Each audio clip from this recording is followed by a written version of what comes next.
Ladies and gentlemen, I gladly introduce to you the engineering mistress, your porn princess, the real defender of gender equality, La Boricua Bella, Mercedes Carrera.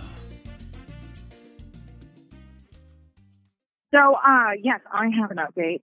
I had someone go to the courthouse and do the work for me. I'm very, very, very grateful. And it turns out they did a deep search, looked for my name and address for search warrant, arrest warrant, 30 days pre and post my arrest date. Didn't find anything. Nothing was properly processed around those dates. Nothing. So you shouldn't be in jail at all because legally speaking, you haven't been arrested. I wanted to talk about procedure. Everything's procedure in law. And the reason I brought up not having they didn't have the search warrants and they didn't have an arrest warrant on me and really wanted to mention it is that the way they arrested me was really weird because I went downstairs to pick up my daughter. I get a text message the day I was arrested. I get a text message from my ex saying, "Hey, I'm here, with my daughter, come outside to pick her up." Now, I lived in a gated apartment complex. I had a place there. So I walk outside, I walk downstairs, and then I walk out the front gate that kind of auto locks when you walk outside of it. Right. So I walk out the front and I look for him with her and I don't see him. So I'm kind of standing there. I have my phone. I have my keys and I see a bunch of unmarked white cars. I don't know, what they were. They're like Ford, Fusions or something. And I'm like, that's weird. And then all of a sudden this black woman walks up to me, grabs my phone out of my hand, grabs my keys out of my hand, physically grabs me. And says, "Melinda Smith?" And I'm like, "Yes," and puts cuffs on me. And I'm like, what the hell's going on? And I remember at that moment, like, how in movies, how like they'll have a moment where everything slows down? Yeah. I had that moment. I was like, what the hell? What is going on? And I read later that that's like a moment of shock. I'm like, what the hell's going on? And she takes my phone out of my hand, takes my keys, and she's like, "Which one's for the gate? Which one's for the gate?" And I'm like, and I had been holding the gate key in my hand, separate from the other one. And I'm looking at her. She's like, this one? And I'm like, huh? She's like, "This one's for the gate, right?" And I said, "Yeah." And I just answered her automatically because I didn't know what else to do. So, and I realized now it's because they didn't have a search warrant. They didn't have a search warrant. So that's what, if they'd had a proper search warrant, they could have gone into the office with their search warrant, right? Right. Said, "We have a search warrant for this unit." They wouldn't have needed to do it that way. Did they have body cams? That's why they did this. So what? Did they have body cams? They have body cams? You know what? I don't remember because I was so disoriented. And so she took my phone and she's like, and she made a point, like, telling me, "You can't call, Jason was in the unit. You can't call him. You can't alert him." So, which is ridiculous because they didn't have search warrants. They didn't have proper, like, realistically, they had no right to enter my unit because they didn't have search warrant. They didn't have arrest warrant. So she basically put me under arrest and she didn't have an arrest warrant. She went into my place. So she takes my key, grabs me, she takes my phone. Then they march me over to this gate. All of this is like a blur, but I remember this. In hindsight now, it seems so weird. And what was really weird about it is I used to do a lot of movies where I played a cop. So, I was those were my with, favorite. Things like handcuffs. Yeah, I remember like playing, handcuffs and, putting people under arrest. Like I was very familiar with like manhandling people, Mm-hmm. So this all of a sudden like being manhandled in real life was just such a weird experience. If you're an attorney, hang up and contact the facility to request your number be made private. So I had this moment where I'm like, oh my God, this is a real thing. This isn't a movie, And they're marching me on the side gate, going through the gate. She has my phone. She's like, "You can't." She's like, you can't alert him. Then they use the keys to go into my unit. And then they go into the unit. I don't even remember how they got their cars in. I think they waited till someone was going in and they just snuck in. And then they get in there. They get Jason out of bed. Again, I don't even think they knocked because they have the keys now. Yeah. So the whole thing was like completely, subversive. They go in there. Jason was asleep. They get him out. They have me cuffed. I'm sitting outside. They pull a chair out of my unit. They make me sit outside the front door cuffed. They're wrecking my unit, pulling things out, just, making a mess. They pulled Jason out. He's sitting in there cuffed. Then at one point they couldn't find my firearm. So they make me go get it. Mine's hidden in the closet. It's unloaded. It's locked up. It's hidden in my closet. And I told them, I said, you're going to have to uncuff me so that I can get it. So they uncuff me so that I can get the firearm. It's really hidden. So I get it for them. How the fuck? I mean, that just doesn't even sound safe. Like, for them to uncuff you together, that doesn't even sound safe for them to uncuff you, for you to get your own gun. I know. Like, the whole procedure is bizarre. And so I give them this firearm. Then they cuff me again.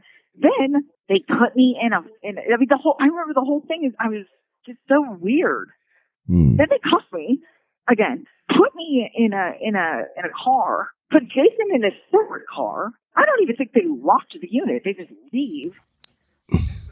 And at any point, did they give you your Miranda warning? No. So at that point, like, legally, you weren't under arrest. No.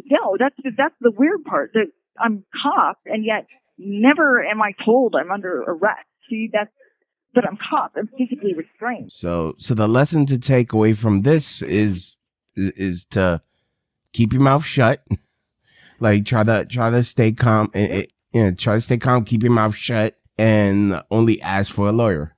Yeah, and I've got my phone, and I'm like, I have people that are coming over later that day, and I'm like, I need my phone because I need to let people know, like, I've got this situation.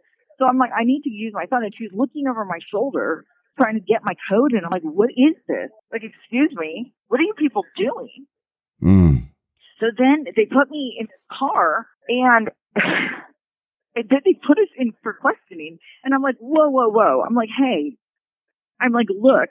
Like, I don't know what my ex told you, so I'm trying to, like, clear this up.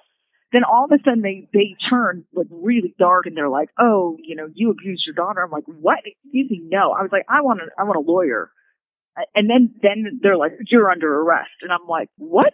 So then all of a sudden I'm under arrest. And I'm like, this is ridiculous. I mean, by that point, like 10 hours have passed, or 12 hours have passed. But I mean, look at their procedure. So I've been under arrest this whole time. It's not like I could have left. I've been in cuffs and questioning. I've been in cuffs from the moment they showed up at my place. I've been under arrest the whole time, and they didn't have an arrest warrant. They didn't have a search warrant. They decided I was under arrest well before they got there. Yeah. And then after they bring me in for questioning, then they go, oh, you're under arrest. After they let me know what's going on. I really hate your attorney. I really hate your lawyer. I really hate. Well, the thing is that at that point I didn't even have a lawyer. Yeah. No, but I'm talking about now, because I mean, I would assume, not being a lawyer or anything, but I would think any first year attorney would see this and be like, wait a minute, I call Bravo Sierra on this whole fucking thing. Yeah, well, the thing is, I think this is standard procedure for San Bernardino County. What they're doing out here is they just generally drag people in, arrest them, put them under arrest, put them under duress, drag them in. These cops out here go full cowboy. Mm-hmm. That's what they do. And all these people, I don't think they generally don't have warrants. They don't follow procedures. They don't have proper paperwork. That's the whole gig out here. That's what these people do. And everybody's complicit. The lawyers are complicit because everybody's getting paid to send these people to state prison. And everybody's getting paid to hold them in county jail for inordinate lengths of time. That's how this works, because that's how they pay off the sheriff. That's how they pay off the sheriff's deputies. This is how they pay their salaries. So this is their racket out here. This is their corruption racket. It's not normal to hold people in county jails for years, and then on top of it, to sentence them to state prison for decades. This isn't normal. but it's how they pay for everything out here. And everyone says, oh, well, who cares about these people? They're just a bunch of, drug addicts, and they're a bunch of gang members, and so they're a bunch of society's throwaways, so nobody cares. That's generally the attitude out here. Because San Bernardino County is full of, they're either people who are cast off from Los Angeles County, the general feeling is, oh, the IE is armpit of Southern California. So, and it's full of all of, the meth towns on the way to Vegas. San Bernardino especially has a lot of drug addicts, a lot of prostitution, so generally nobody cares what happens to these people. But from an ethical standpoint, it's not right. It's not right to do this to people. And they haven't had somebody like me come out here and say, hey, I see the trees for the forest. Yeah. I see the paperwork. You can't do this. You might be able to get away with it with most of the people most of the time, but you can't get away with it with all of the people all the time. Well, and, I'm sure when they arrested me, they thought, oh, it's some crashy porn actress. Mm-hmm. They thought, I was one of those. They didn't realize, look, no, I might be a porn actress, but, I've been to college and I'm a Jew and you picked the wrong person. But yeah, well, so basically what happened was the detective heard these allegations and went full cowboy. His name is Tekken, and I can't remember he's on there. He's a full cowboy, heard these allegations. Keep in mind, I had an ongoing custody issue, right? So he hears allegations and he goes cowboy and goes, oh, well, porn people? Oh, this has got to be true. I hear there's child pornography everywhere, right? Mm-hmm. Shows up, arrests us, seizes our hard drives and phone, and 4.5 years later, guess what? Of course there's no child pornography on there. Yeah. Of course not. So he didn't find anything, and he drew up these bunk warrants because he was so sure that all of this was going to be true. So he thought, oh, I'll find plenty of evidence. It won't even matter. Well, you didn't find anything because guess what? You stumbled into, an allegations-only case because you're dealing with a really nasty custody suit that didn't have any, custodial paperwork, and a guy who didn't want to pay 10 years of back child support. Mm. That's what you're dealing with. And so, and I want to point something out on that search warrant. There's a listing there for a rose gold cell phone. Yeah. That rose gold cell phone, that's my daughter's cell phone. Now, my daughter had been with my ex for a month prior to me being arrested. Right. A month straight. Okay. Mm. That cell phone was with her. So that they're alleging that there's CP on that phone. But that's insane. That makes no sense. Why would there be CP on the phone that I gave her to take to her father's house? Exactly. Right? Okay. So here, this is where it gets even weirder. So they put that phone on the search warrant, but that phone was with her. So now here's the holdup on the case. They're claiming that they can't open that phone. And I told them, hey, give me the phone. It has a biometric phone ID. I can open it with my son. My daughter can open it with her son. Not a big deal. We can open this phone. They're claiming that they sent this phone to the FBI, and it's on some sort of phone tracking device, like, one of these devices that cycles through passwords. Yeah. Like they use for terrorists. Now, that's illogical. Well, first of all, I don't even think they have that because John McAfee, before he died, he was trying to stop them from making Apple do something like that. Yeah, well, I guess they used it for some terrorist on like an iPhone 5, but this thing's an iPhone 10. So, but I told them, here's the thing. I told them, I will open this phone for you. It's not a big deal. I mean, all they're going to find out is that my daughter has an excellent Roblox score, Mm-hmm. And I used to play this little game with her called Animal Jam and gift her all the free presents every day. I mean, it was, it was my way of keeping tabs on her when she was at her dad's house. Okay. So I told them, yeah, I'll open the phone. Just bring it to me. So now they refuse to bring me this phone, and they're claiming it's with the FBI. I mean, they could watch you. They could watch you, and if you tried to do anything, they'll just snatch the phone out. Like, I mean, couldn't they just it it doesn't make any sense. And then the thing is, they're saying, oh, well, you said you wouldn't open the phone for us. I said, no, I said I wouldn't open my phone for you. Because guess what? All of my pictures and videos are on my Google Drive. If you guys are so concerned with CP, you can subpoena the pictures to Google.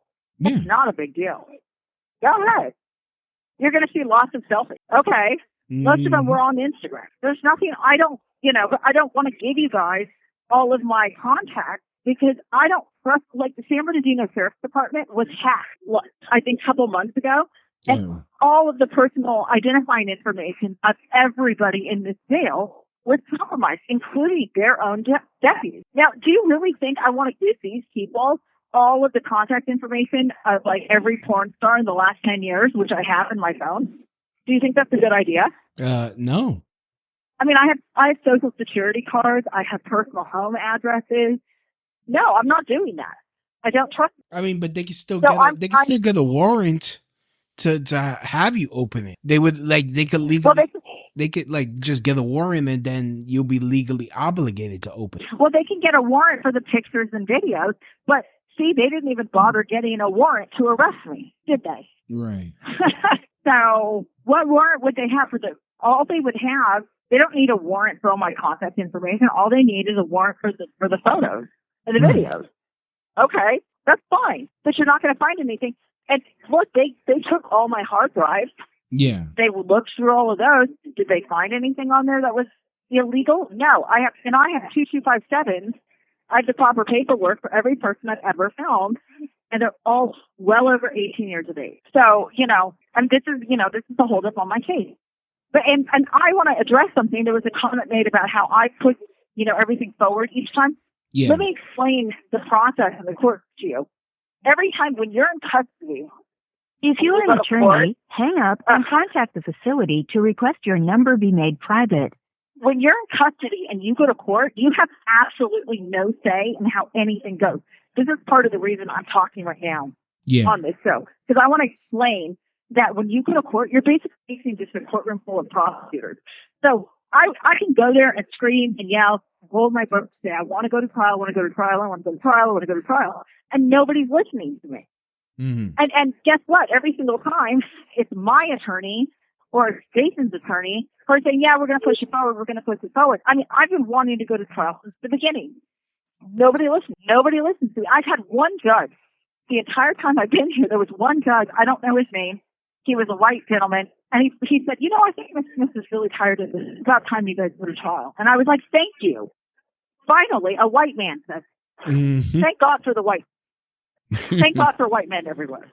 But most of the time, I'm just getting pushed and nobody cares because they're happy to keep you in custody indefinitely because this is how they make money. And the defense always says, oh yeah, the prosecution always says, what's the defense? Push it forward. Mm-hmm. So it falls on the defense to push it forward. That's how that goes. So the defense is always the one to push it. So even if it's the prosecution that's not ready, the defense will go, oh, okay, yeah, we'll extend. We'll push it forward. We'll push it forward for you. Because it's always the defense playing ball with the prosecutors. I mean, but during that time, are the prosecutors coming to you or your lawyer saying, hey, will you just plea bargain out? Are they trying to do that? Not at all. They're not even offering not at all. No. Wow. Nothing. And you guys have to understand, this is not like Law and Order. Yeah. It's not like the judge is going, oh, well, this is a serious thing, or the detectives are looking into the case. Not at all. The whole thing is corrupt from the top down. It's a completely corrupt system. The whole system is corrupt. Once you're in it, it's a casino and you're going to lose. That's how they feel, especially if you're in custody. And keep in mind, my bail is set $2 million. $2 million. And I was very well told, hey, by the way, if you try to bail out, we'll find another charge and we'll bring you back in. Hear that? Yeah, we'll find another charge. We'll find one. We'll just stack another one on you. So any money you spend on bail will be wasted because we'll find a charge. We'll just stack another one. We'll make one up. That's how this works. So, I mean, are you finally going to trial this month? No. I was told that Jason's attorney, he has trials for 2 months. So now we're going to have to push it again. This is why I'm putting this out here. Yeah. Because I'm at a point of desperation where I'm realizing, because this is what they did to us last year. We were supposed to be in trial in October. Then it got to October, then, Nicola's busy, we can't. And then it gets to the holidays, we go, we can't do a trial like this during the holidays. It's a bad blur. People don't like trials like this during the holidays because it has to do with children. We're going to have to wait after the holidays. Then it gets to February and they go, oh gosh, it's really hard to coordinate this. Oh, you know what? Let's push this forward until April. We'll be ready by April. Then April comes and something else comes up. And before you know it, you're in May. Well, no, May doesn't work. How about June? Let's try June. Oh, we'll definitely do July. Oh, you know what? We're in July. Oh, Nicola's not ready. But, we should be ready by August. Oh, you know what? Something's not going to happen in August. It'll be September. It'll be October again. And before you know it, it's the holidays. This is how this happens year after year after year. This is what they do. And especially this is what they do when they know they fucked up on a case. Yeah, but so then their deal is to make you... Isn't this a violation of your civil liberties? I mean, you have a right to a speedy trial. You should, in theory, right? But see, when they know they fucked up on your case so bad, then their tactic is to make you so miserable in county. So miserable that, you're here 5-6 years, and then they go, oh, well, you know what?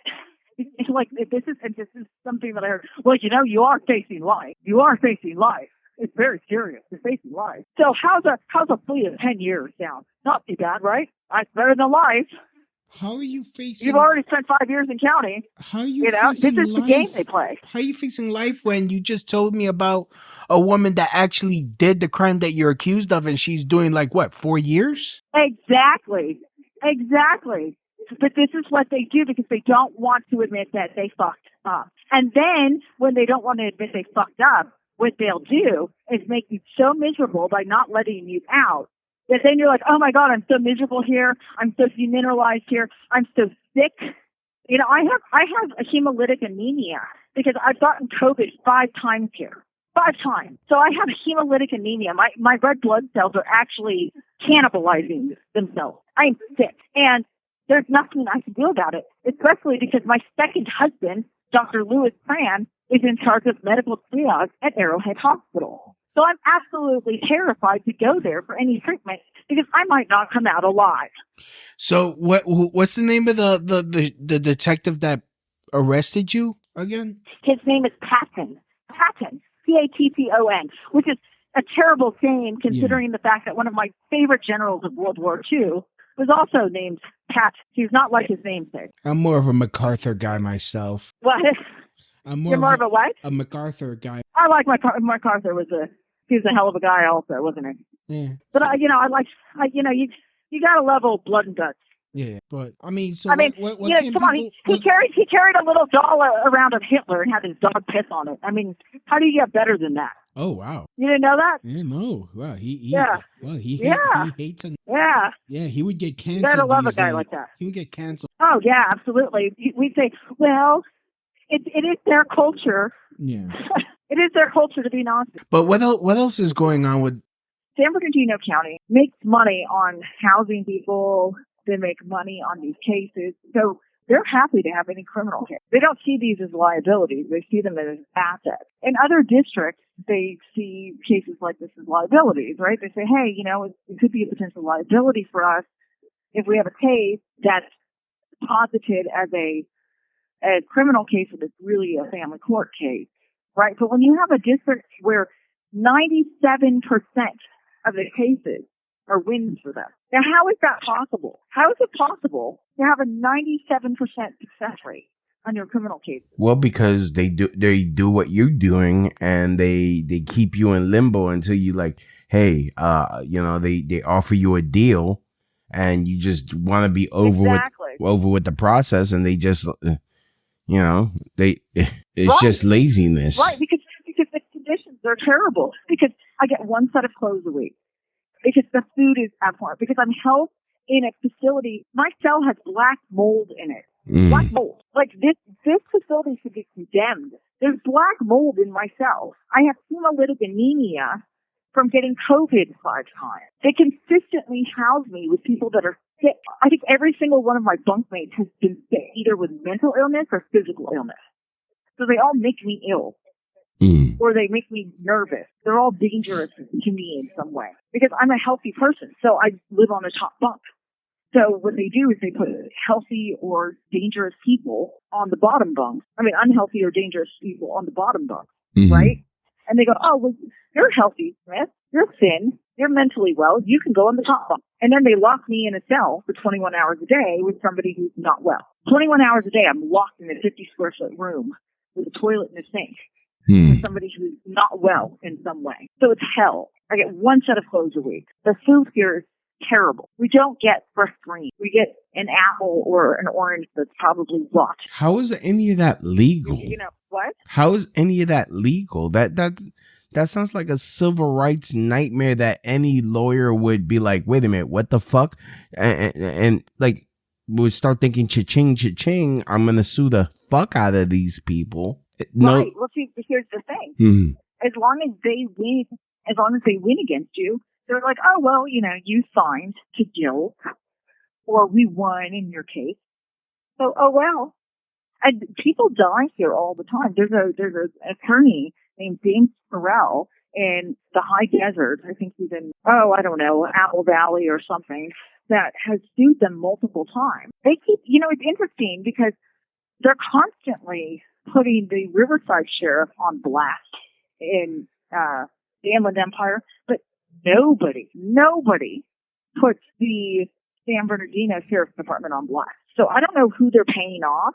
They're paying somebody off. And it's got to be that some money is changing hands somewhere. I don't know where. Where's the money coming from, do you think? What? Where's the money coming from, do you think? I have no idea. I know that they engaged in highway robbery, literally. Them and the Fed have been caught actually pulling over the, what do you call those? The task vehicles?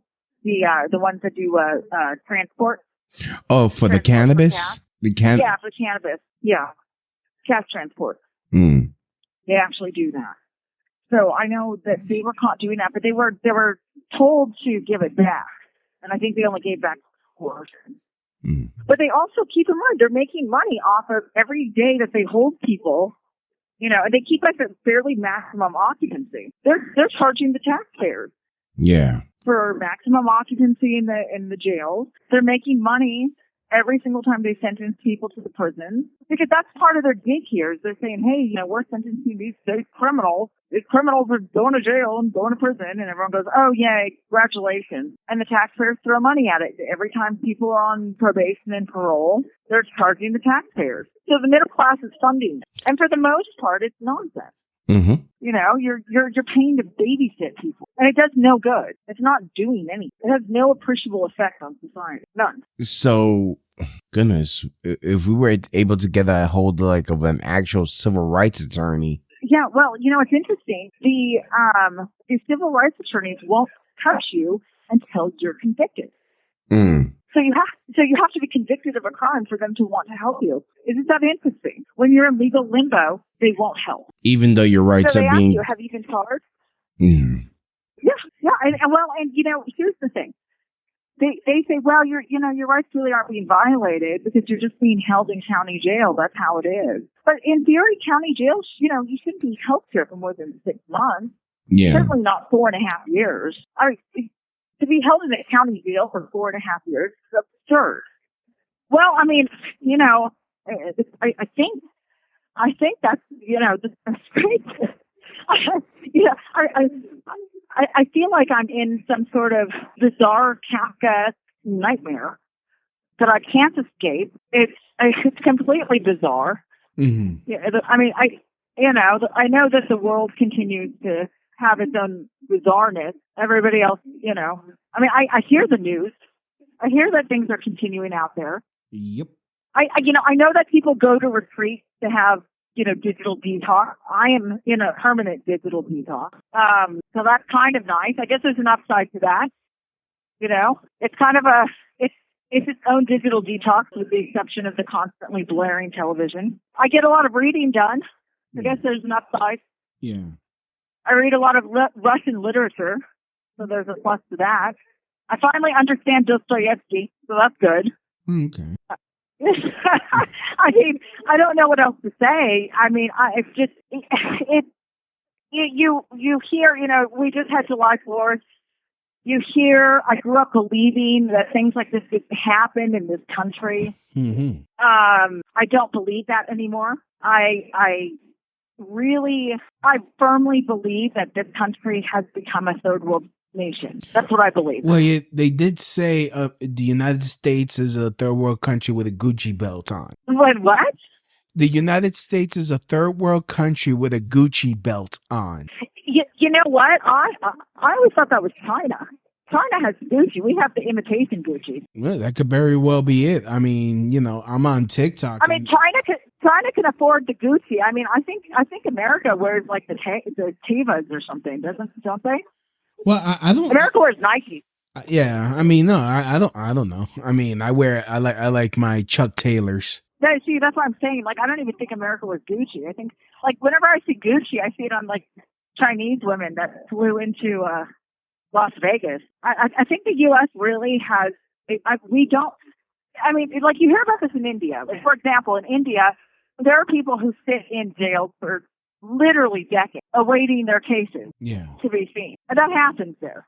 But you expect that in India. You don't expect these things in a first world country. I said this once, and I'll say it again. You're gonna have a fat lawsuit. Yeah, well, I mean, I've lost a tremendous amount of money being here. Yeah. But I was told that if I bailed out, that they would find another charge on me and bring me back. So that was part of the reason I didn't bail out. In the beginning, was they said, "Oh, well, don't bother bailing out because we'll find a charge on you and bring you back." But that's okay because we're going to go to trial soon. I didn't have bail for the first 8 months I was here. The first 8 months, I had a no bail hold. Then I was given bail. And then I was told, well, don't even try to bail out and don't try to get it reduced because we'll up your bail. I was told this by my first, I think it was a public defender. I said, okay, well, that's fine. I'll be a little patient if we're going to go to trial. Then it started getting kicked and started getting kicked and started getting kicked. And then COVID happened. And then there was no trial for 2 years. And I sat there going, okay, well, I guess it doesn't matter because COVID. Yeah. Nothing passed. We all kind of got into this malaise. In hindsight, that's when I really should have bailed out. But you always realize things in hindsight, Yeah. So, anyway, I mean, that's kind of the big picture on it. Oh my goodness. So, now you know. Yeah. But, yeah, I mean, it's I appreciate you helping me get this out. I'm at the end of my rope. I realize if I don't put it out somewhere, no one's ever going to hear it. Mm-hmm. And I want people to at least understand my side of this because the court system is they're so biased. They're so biased and they're so unfair. They're so unfair. Yeah.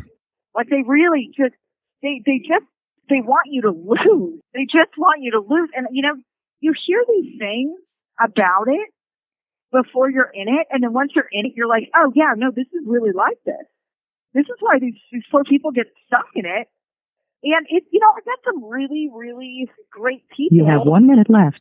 That I'm like, this is terrible for them. They waste people's lives. It's horrible. So anyway, well, I love you. Thank you for giving me this time. I appreciate you. I love you too. Be careful, okay? Yeah. Thank you. And I love everyone who listened. And I really appreciate all of you for spending your time and listening to me. So thank you. And I love everyone who has followed me through all these years. I really appreciate all of you too. So thank you. And I hope everyone's well. And thank you so much. Okay. Bye. Right. The caller has hung up.